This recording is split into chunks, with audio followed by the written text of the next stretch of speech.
আসসালামু আলাইকুম জনাব। আশা করি আলহামদুলিল্লাহ ভালো আছেন। আজ আমরা একটি প্রফেট সিরিজ শুরু করতে যাচ্ছি, যেখানে আমরা এক এক করে সকল নবীদের জীবনী সম্পর্কে জানব।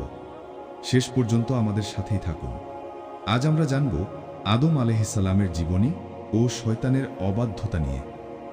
চলুন শুরু করা যাক। সূরা বাকারায় আল্লাহ হযরত আদম আলাইহিসসালামের কথা উল্লেখ করেছেন।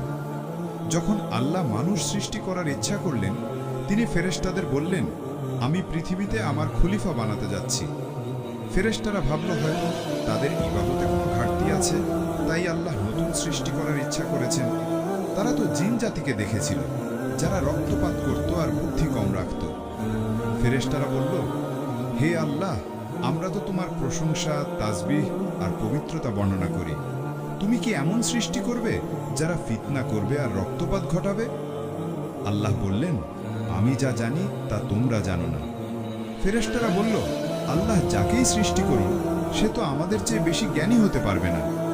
তখন আল্লাহ হযরত আদম আলাইহিসসালামকে জ্ঞান দিলেন, কিছু জিনিসের নাম শেখালেন। তারপর ফেরেশতাদের সামনে উপস্থিত করে বললেন, তোমরা এগুলোর নাম বলো যদি সত্যবাদী হও। ফেরেশতারা বলল, আমরা শুধু তাই জানি যা তুমি শিখিয়েছ। আল্লাহ আদম আলাইহিসসালামকে বললেন, তুমি তাদের নামগুলো বলে দাও। যখন আদম আলাইহিসসালাম নামগুলো বলে দিলেন, আল্লাহ বললেন, আমি কি তোমাদের বলিনি আমি আসমান জমিনের অদৃশ্য বিষয় জানি?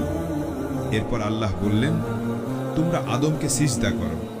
সব ফেরেশতা সিজদা করল, শুধু শয়তান করল না।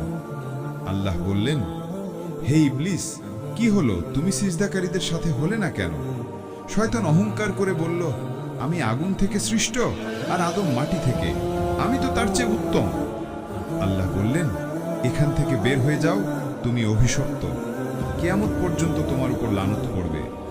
শয়তান বলল, আমাকে কিয়ামত পর্যন্ত সময় দাও। আল্লাহ বললেন, সময় দেওয়া হলো। শয়তান বলল, আমি মানুষের সরল পথে বসে থাকব, সামনে পেছনে ডানে বামে সব দিক থেকে তাদের আক্রমণ করব।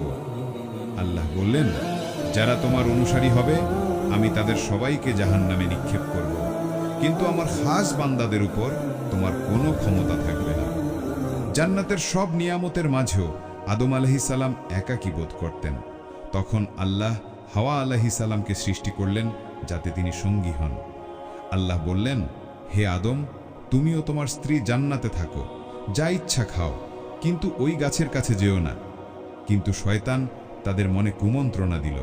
সে বলল, আল্লাহ তোমাদের ওই গাছ থেকে এই জন্যে নিষেধ করেছেন যাতে তোমরা ফেরেশতা বা অমর না হয়ে যাও। শয়তান শপথ করল যে সে তাদের কল্যাণকামী। শেষে প্রতারণা করে গাছের কাছে নিয়ে গেল। আদম আলাইহিসসালাম ও হাওয়া আলাইহিসসালাম গাছের ফল খেলেন। তখন তাদের লজ্জাস্থান প্রকাশিত হল। তারা পাতা ছিঁড়ে শরীরে লাগাতে লাগলেন। আল্লাহ বললেন, আমি কি তোমাদের ওই গাছ থেকে নিষেধ করিনি আর বলিনি শয়তান তোমাদের প্রকাশ্য শত্রু?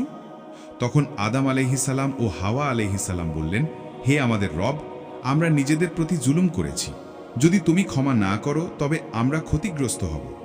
আল্লাহ বললেন, তোমরা সবাই জান্নাত থেকে নেমে যাও, পৃথিবীতেই তোমরা বাস করবে, মরবে আর সেখান থেকেই উঠানো হবে। পৃথিবীতে এসে আদম আলাইহিসসালাম 40 বছর আল্লাহর কাছে ক্ষমা চাইতে থাকলেন। অবশেষে আল্লাহ তাকে ক্ষমা করলেন।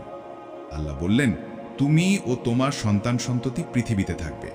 আমার পক্ষ থেকে যখন কোনো নবী হিদায়েত নিয়ে আসবে অবশ্যই মানবে, যারা অমান্য করবে তারা জাহান্নামে যাবে। আদম আলাইহিসসালাম ও হাওয়া আলাইহিসসালামের থেকেই মানব জাতির সূচনা। আদম আলাইহিসসালাম প্রায় 900 বছর বেঁচে থেকে ইন্তেকাল করেন।